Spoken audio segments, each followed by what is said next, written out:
Assalamualaikum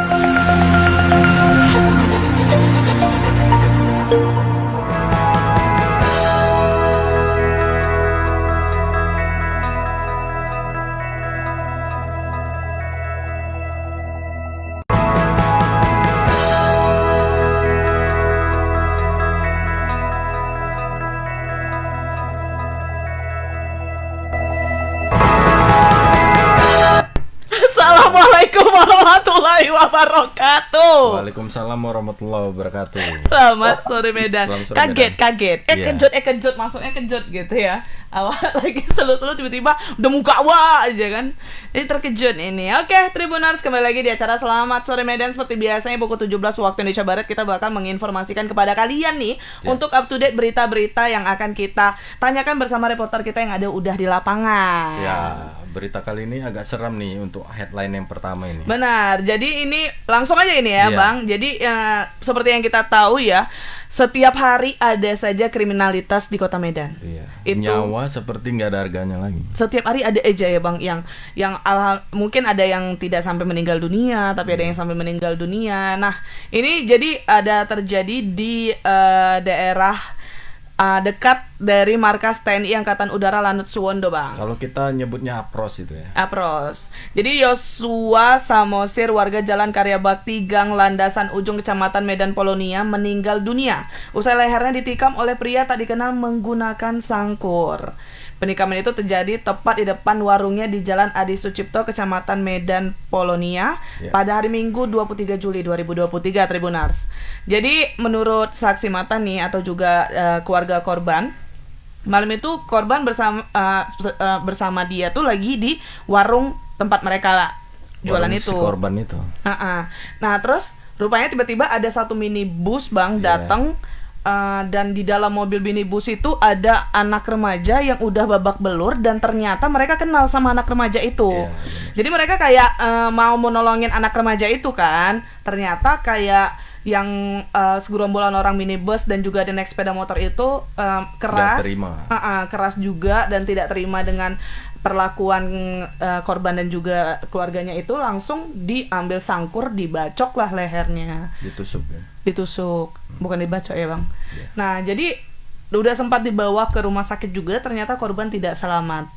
Padahal sebenarnya kalau korban ini nggak ada terkait persoalan sebelumnya kan. Katanya seperti itu. Ya, dia hanya ingin menyelamatkan orang yang atau dia remaja kenal. yang dia kenal di dalamnya sudah babak belur. Penyebabnya apa tidak tahu. Bahkan nih Bang, pengakuan dari saksi matanya ini menceritakan kalau orang yang melakukan itu mengaku-ngaku kalau dia anggota TNI dan tinggal di mes di sekitar situ. Namun menurut narasumber kita ini, dia nggak kenal dengan itu orang yang di mes. Padahal biasanya dia kenal daerah situ karena dia tinggal di situ kan. Oke, Tribuners, untuk lebih lanjutnya kita nanti tanya sama reporter, tapi sebelum itu kita saksikan dulu video berikut ini.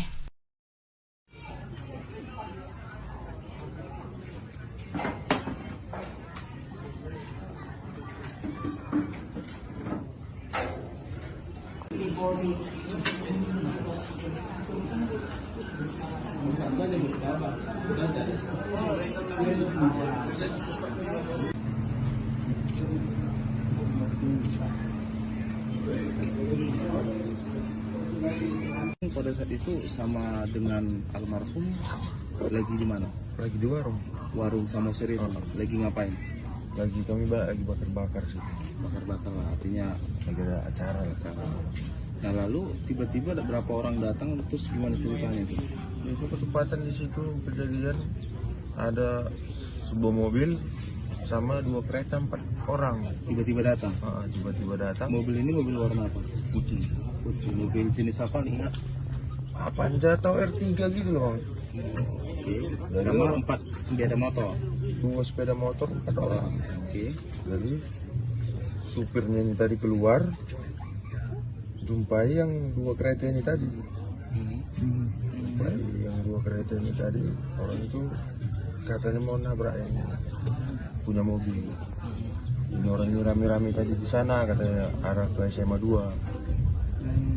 Jadi pas ketepatan udah dekat kami ke mobil ini, mau datangi gini, di dalam mobil kan juga ada korban. matanya pun sudah bonyok-bonyok. Berapa orang korban? Satu orang. Satu orang mau tengok. Dan Laki-laki. laki-laki. Remaja bang atau gimana? Di dalam mobil itu, Umur tadi udah jumpa juga sama orangnya, umur 19 tahun 20 tahun. di dalam mobil itu ada berapa orang? 2 orang lah. 2 orang. Pelaku ya, supir kan pelaku. Heeh. Sama korban juga termasuk tadi katanya. Berarti dalam mobil abang itu ada 2 orang. Satu supir gitu. Enggak lah. Jadi Pelakunya supir. Jadi yang punya ini korban yang minta tolong sama kami. Ternyata kami kenal juga. yang mukul supir itu. Heeh. Ada satu mobil mereka. Iya. Terus bang gimana bang? Sementara kan kami dah mau jumpai mobil sama kereta ini ribut. Bukan gara-gara sebetulnya bukan gara Makasih ya. bukan gara-gara yang bonyok ini tadi. Oke Tribuners, untuk lebih lengkapnya kita langsung aja ke reporter kita, ada Bang Alfiansyah. Halo Bang Alfiansyah. Ya, halo Molly dan Bang Fadli, selamat sore. Selamat sore. Ya, Alfiansyah. selamat sore Bang Alfiansyah. Bang, bisa diceritakan itu bagaimana penjelasan singkatnya terkait kejadian yang ada mengakibatkan meninggal dunia satu orang ini? Silakan Bang Alfiansyah. Baik,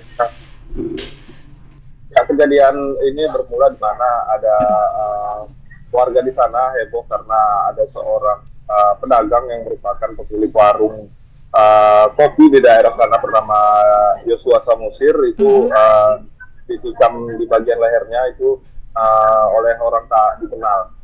Nah, menurut dari keponakan korban yang ketika itu berada bersama korban di warung itu, malam itu memang dia dan korban ini sedang bakar-bakar begitu karena ada acara antar teman begitu di warungnya. Nah, kemudian tak lama itu ada muncul satu unit mobil berwarna putih, namun belum diketahui secara pasti itu mobilnya itu jenis R3 atau Avanza. Karena di sana si mobil ini bertemu dengan 2 orang remaja menggunakan sepeda motor. Nah, kebetulan itu di dekat warung dari si korban ini. Nah, kemudian sang sopir ini turun dan sempat tertikai begitu dengan para remaja yang menggunakan sepeda motor itu.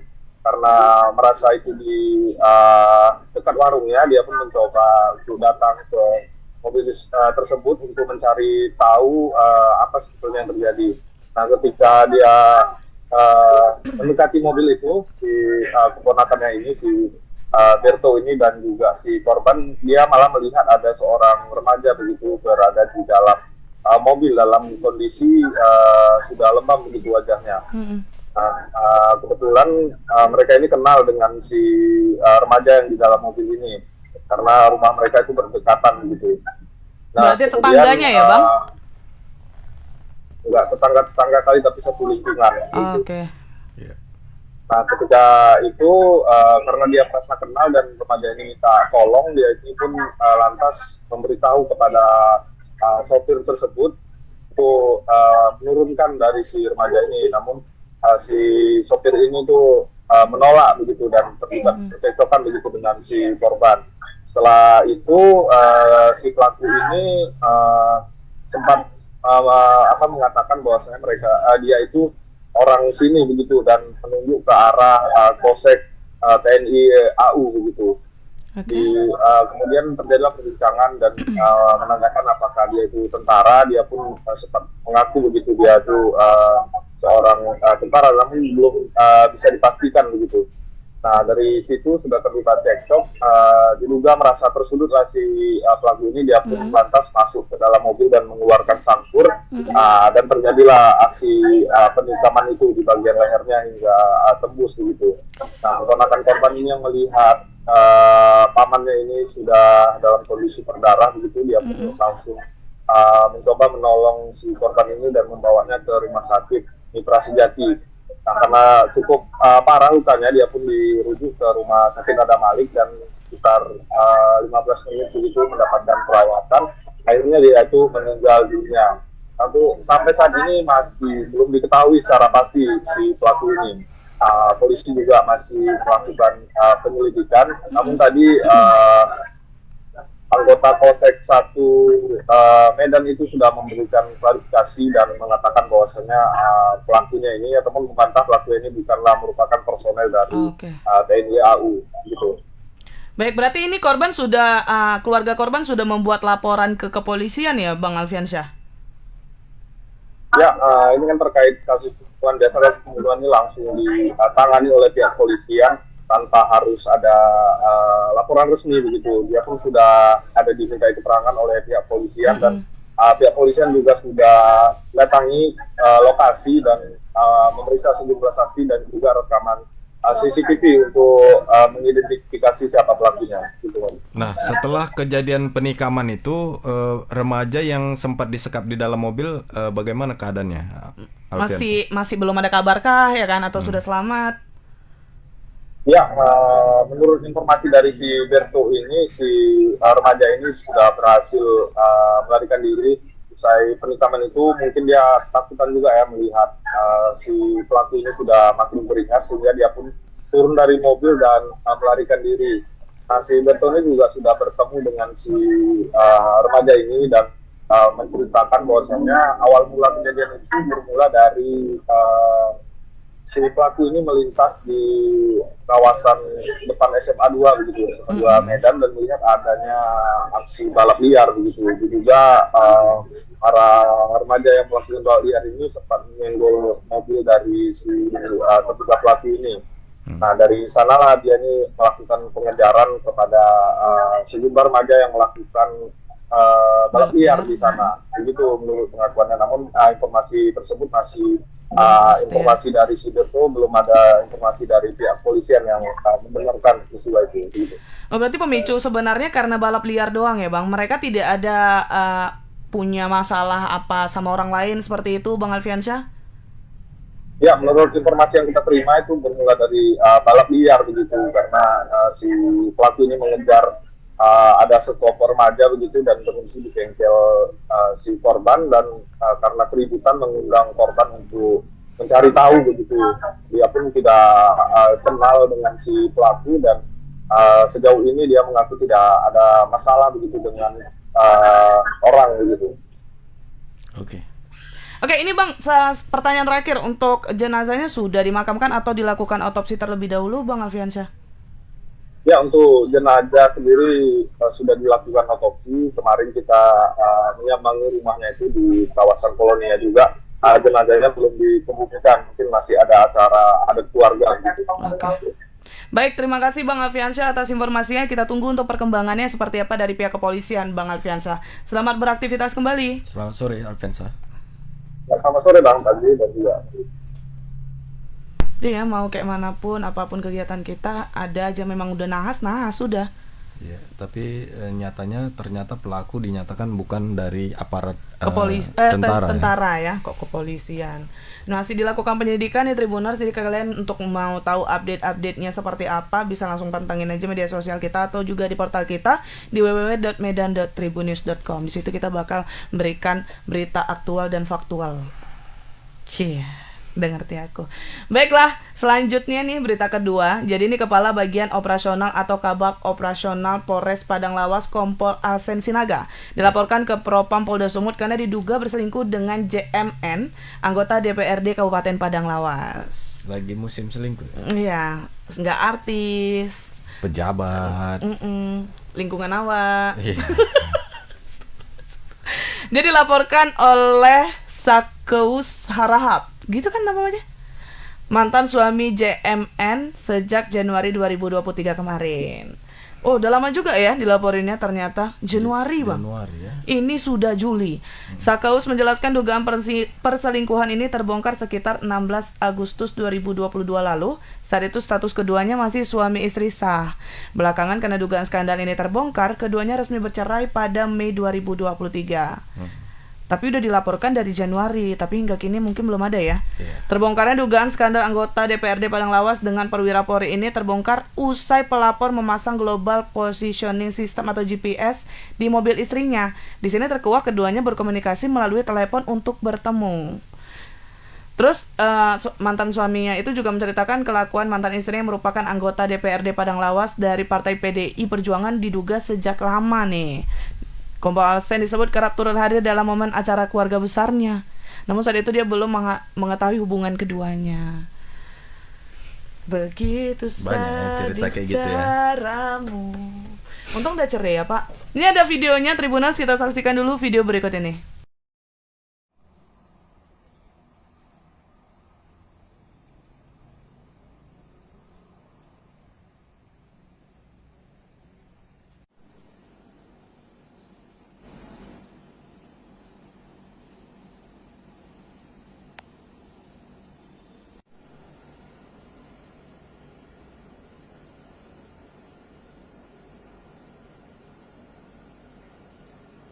Tak bisa dijelaskan ke Propam Polda Sumut tadi dalam rangka apa? Menanyakan tentang hasil gelar pengaduan kita terhadap Alsen Sinaga. MP-nya tanggal 4 Januari 2023. Juga melakukan perselingkuhan bersama dengan seorang perempuan bernama JM.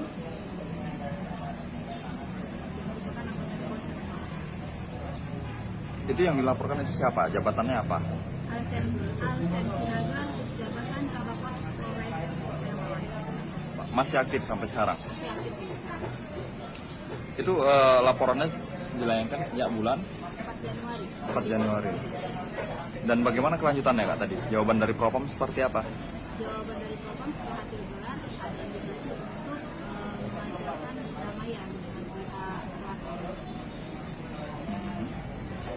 Kak, mungkin bisa dijelasin dugaan perselingkuhannya ini seperti apa awal mulanya sampai bisa terbongkar gitu, diketahui. Awal mulanya klien ada menaruhkan GPS portable di mobil si perempuan. Ternyata ada chat antara si terlapor dengan si perempuan yang diindikasi si perempuan masih terikat pernikahan, si laki-laki masih terikat pernikahan dengan orang lain, tapi di situ chattingannya mama papa, terus rekaman suara juga mama papa.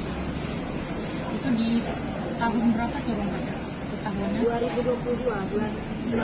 Nah, awalnya bulan tanggal 16 bulan 8 lah, awal ketahuannya gitu. Tapi baru dilaporkan bulan Januari Bang. Bulan Januari karena sudah kita ingatkan selalu, tapi tidak mau ini, tidak ada etikat baiknya untuk menjauhi ini, sekali lah ya. Ini masih tetap melakukan komunikasi dan komunikasinya semakin. Nah itu ya penjelasan dari kuasa hukum dan juga itu mantan suami anggota DPRD Padang Lawas. Iya. Nah ini sebenarnya harapannya cuman dugaan kasus perselingkuhan antara anggota DPRD. Iya, segera diproses, tapi Bang. sampai sekarang udah setahun ya, tapi nggak diproses. Dan yang kuasa hukum pelapor namanya Dian ya, Mbak Dian ini menjelaskan kalau kasus ini awalnya ditangani di Propam Polres Padang Lawas, kemudian diambil alih sama Propam Polda Sumut. Kenapa Bang?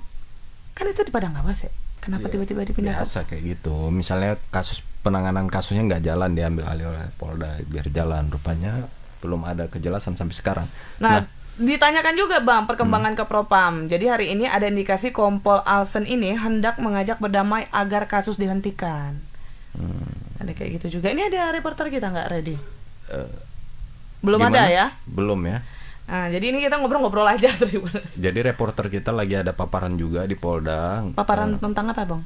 Belum tahu kasusnya apa, Tribuners. Kalau mau tahu kelanjutan dari kasus anggota Polri yang selingkuh dengan anggota dewan ini bisa dipantau ya dari portal kita yang ada di www.medan.tribunnews.com. Oke, kalau gitu kita langsung lanjut aja ke berita ketiga nih Bang. Jadi warga mengalami sesak napas akibat polusi udara yang ditimbulkan dari PT Seven Seas Agro di Jalan Medan Binjai, kilometer 16,3 Dusun 1 Aman Damai, Desa Semayang, Kecamatan Sungga, Kabupaten Deli Serdang. Ya, mungkin kalian lagi menyaksikan ini, mana tahu masyarakat sekitar boleh komen apa mengalami hal yang sama.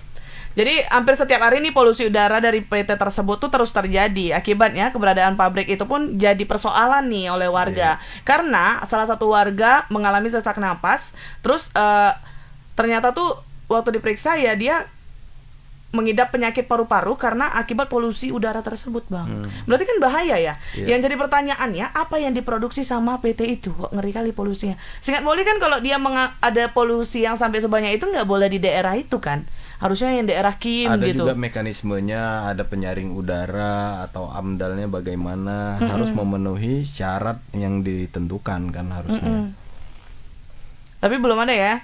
Jadi ini beberapa waktu lalu korban sudah melaporkan polusi udara tersebut ke pihak PT Seven Seas Agro. Saat itu PT Seven Seas Agro berjanji akan memperbaiki pembuangan asap pabrik mereka. Namun janji tersebut hingga saat ini belum pernah direalisasikan.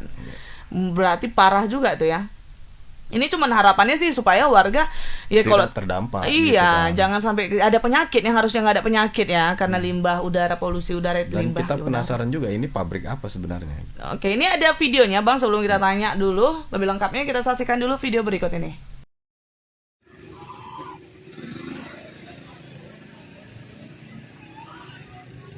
Nah, harus guna pun kata kena juga.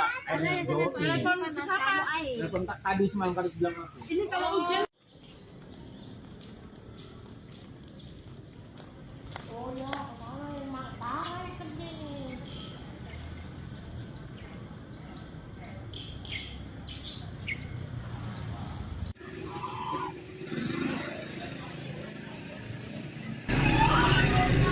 Asapnya lumayan banyak kali gitu loh Bang. Dan biasa kan ada periodenya tuh, misalnya sore banyak atau pagi banyak gitu. Nggak kan. boleh terus-terusan gitu ya. Bukan, Hah? ya itulah.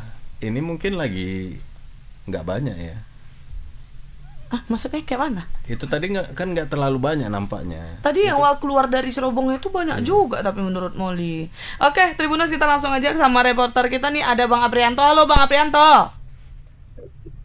Ya, halo, selamat sore Kak Molly dan Bang Tasli. Selamat sore. Bang, ini sebenarnya langsung aja to the point, PT Seven Seas Agro ini memproduksi apa Bang? Ya Kak, untuk informasi itu yang saya dapatkan, mereka ini mengolah minyak gambir gitu Kak. Pengolahan minyak gambir Kak. Makanya orang ini asapnya sendiri pun cukup banyak juga Kak. Oke, Bang, ini seperti apa nih permasalahan? Apakah udah banyak korban? Tadi kan aku ada ceritain juga narasi soal satu korban yang sudah terkena penyakit paru-paru. Apakah warga sekitar yang lainnya juga ada terkena efek yang sama nih akibat polusi udara yang dibuat oleh PT tersebut? Bang Aprianto, silakan. Ya Kak, tadi saya sempat ke lokasi di Semayang. Memang pengakuan dari sejumlah warga itu mereka sempat juga mengalami sesak napas Kak, namun tidak separah Bu Yuliana yang sampai terinfeksi paru-paru. Dan untuk kejadian ini Kak sudah berlangsung selama 6 bulan terakhir Kak, paling parahnya.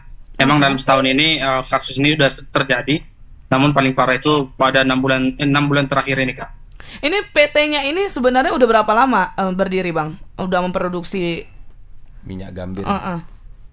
Kalau untuk PT sendiri Kak, pengakuan warga itu udah puluhan tahun Kak berada di sana. Oke. Dan dulu tidak pernah terjadi seperti ini, asapnya keluar seperti itu Kak.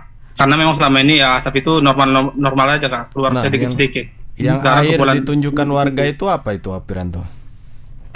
Oh, itu Bang, ada pengakuan dari mereka juga beberapa rumah warga itu tercemar air. Namun itu cuma beberapa rumah warga Kak. Namun dari pihak PT sendiri pun menyebutkan sudah menindaklanjuti tersebut Kak.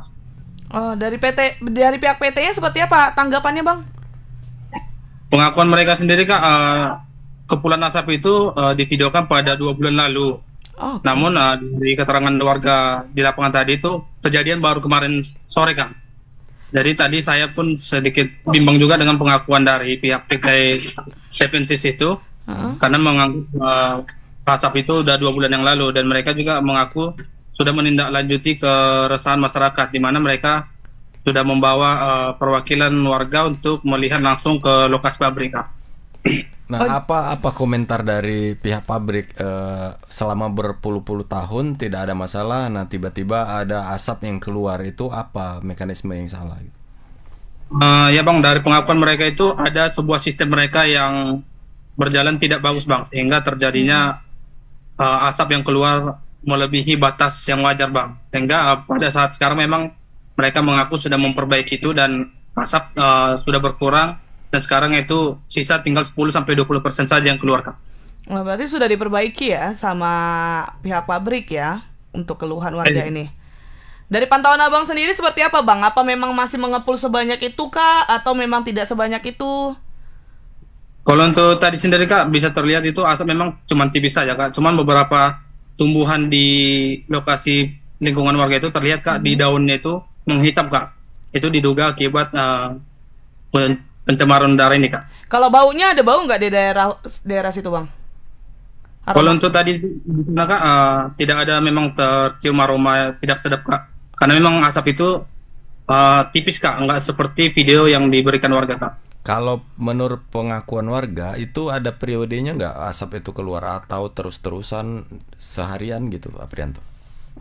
Biasanya itu pengakuan mereka bang pada pagi hari bang, sekitar pukul 7 pagi maupun atau dia di sore hari bang.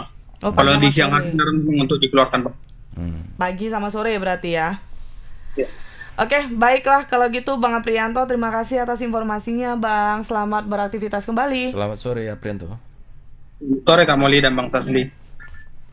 Nah itu ya Tribuners ya, memang keresahan warga itu wajib ditindaklanjuti, apalagi tuh pabrik kan udah puluhan tahun, nanti diboikot dia kena cemana.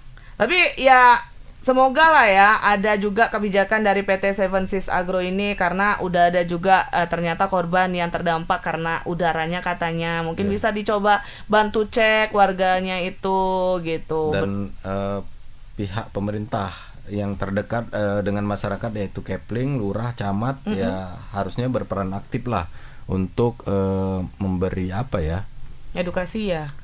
mediasi ke masyarakat.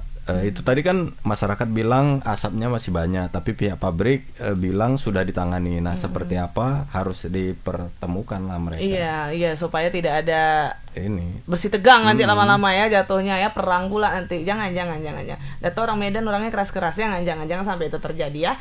Baiklah Tribuners, itu dia 3 berita kita hari ini. Buat kalian yang kepengen cari-cari berita up to date-nya, apalagi tadi berita pertama ya terkait adanya pembacokan penusukan menggunakan sangkur dan sampai sekarang masih dilakukan penyelidikan oleh pihak kepolisian. Kalian kalau mau tahu update-nya langsung aja pantengin di portal media kita, ada di www.medan.tribunnews.com atau di media sosial kita, di sini semuanya tulisannya tuh. Iya. Pantengin aja, dicek-cekin aja, di situ kita bakal memberikan berita aktual, faktual dan juga terkini, sama aja itu semua.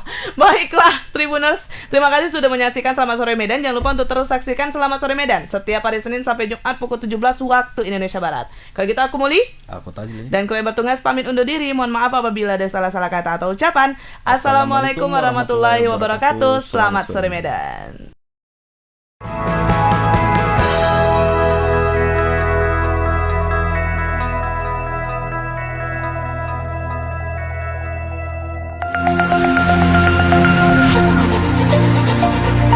Thank you.